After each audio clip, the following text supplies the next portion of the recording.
The mighty temple complex at Karnak wasn't just designed with humans in mind.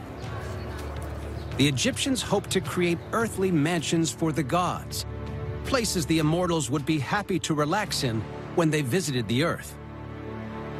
But how can you create a house worthy of a passing deity?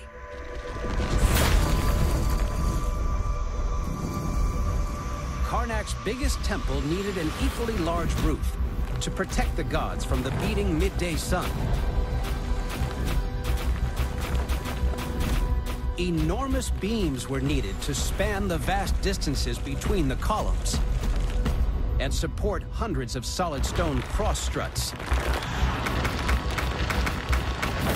In the central aisle, even larger blocks were used to bridge the gap. These beams were the key to creating a monumental feat of ancient engineering that plunged the massive hall into darkness, fit for a resting god. But the royal builders faced an immense challenge.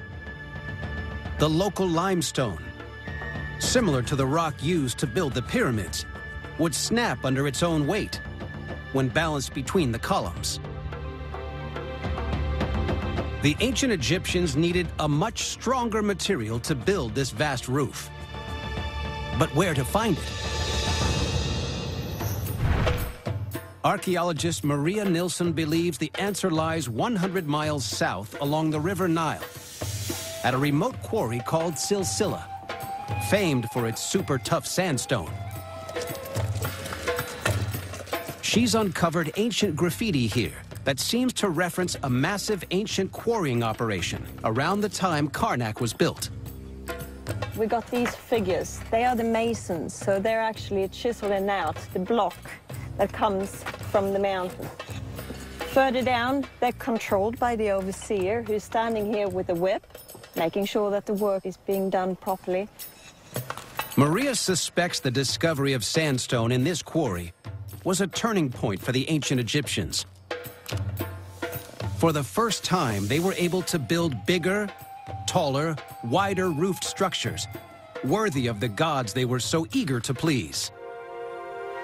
We believe that during the New Kingdom, Silsila was considered so important, and we have pharaohs who come and they write their names commemorating the event.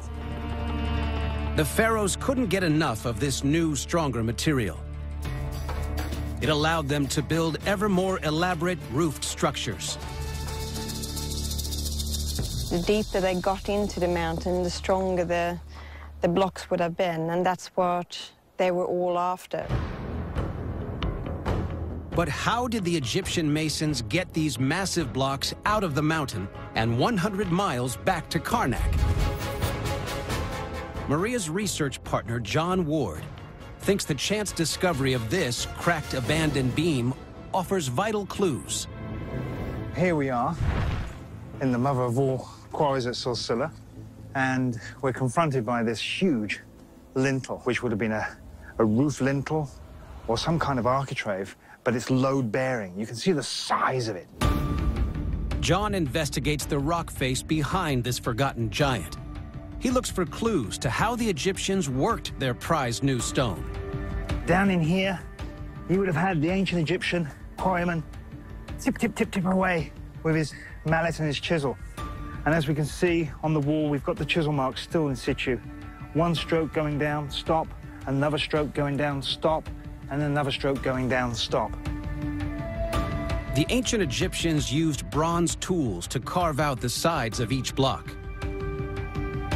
Then they hammered metal wedges underneath the huge lintels to pry the stones free. John suspects the quarry workers then moved the beams by hand to riverboats bound for Karnak. The feat of engineering here is just astronomical.